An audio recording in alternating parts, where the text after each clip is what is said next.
ساتھ ہیں عیسیٰ نقوی صاحب. 6 فروری کمپین کا آخری دن، 8 فروری پولنگ ڈے. میاں نواز شریف صاحب 21 اکتوبر کو وطن واپس آئے تھے. انہوں نے کمپین کیسی چلائی ہے، کیسی رہی ان کی کمپین، اور منظرنامہ کیا بنتا ہوا دکھائی دے رہا ہے؟ دیکھیں، ویسے تو ہر شخص کے ذہن میں یہ سوال موجود ہے، اور اب اس تجسس میں کوئی بہت زیادہ وقت بھی نہیں رہ گیا، لیکن اس ویڈیو میں آپ کو بتاؤں کہ جو کمپین ہے اس کے بارے میں کچھ بہت ہی اہم چیزیں میں اپنی آبزرویشن سامنے رکھ دیتا ہوں، اور ویل پلیڈ میاں صاحب. اچھا، کیوں؟ اس کی وجہ میں آپ کو وہ بھی بتاتا ہوں کہ کیوں ویل پلیڈ.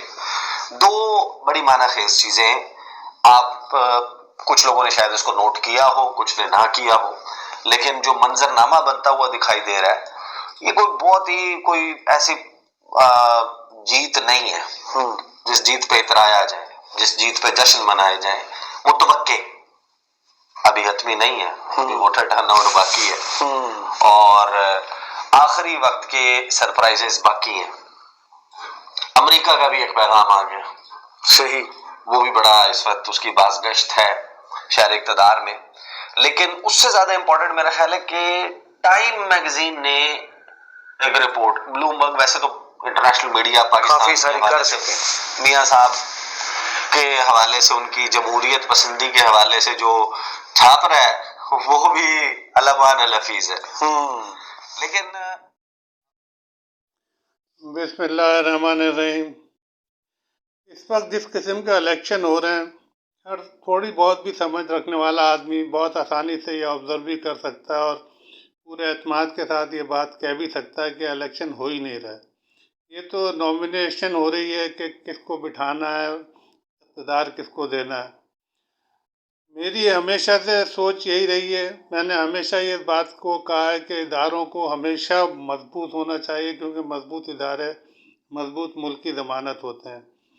لیکن اداروں کو سب سے زیادہ نقصان اس وقت، سب سے زیادہ اگر کسی کو نقصان پہنچ رہا ہے تو وہ اداروں کو پہنچ رہا ہے.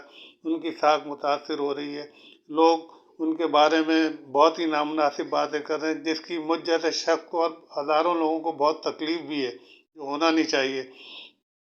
ادارے اپنے پروفیشنل چیزوں کو پروفیشنل چیزوں کے انداز میں دیکھیں اور اس پہ توجہ دیں اور اس پہ فوکس کریں.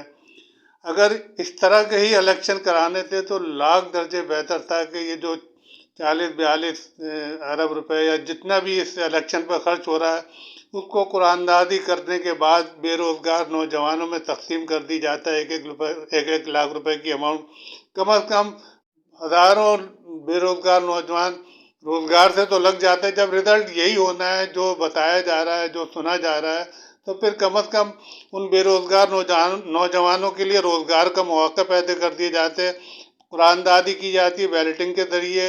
اس پیسے کو جو الیکشن میں خرچ کیا جا رہا ہے اس کو ان بے روزگار نوجوانوں میں تقسیم کر دیا جاتا ہے. بہت سے گھروں کے چولہے جل جاتے، اور یہ ایک سمجھداری کا فیصلہ بھی ہوتا ہے. شاید ان حالات میں لوگ اس بات کو پسند بھی کر لیتے کہ چلو اگر اسی طرح کرنا ہے تو پھر یہ طریقہ برا نہیں ہے.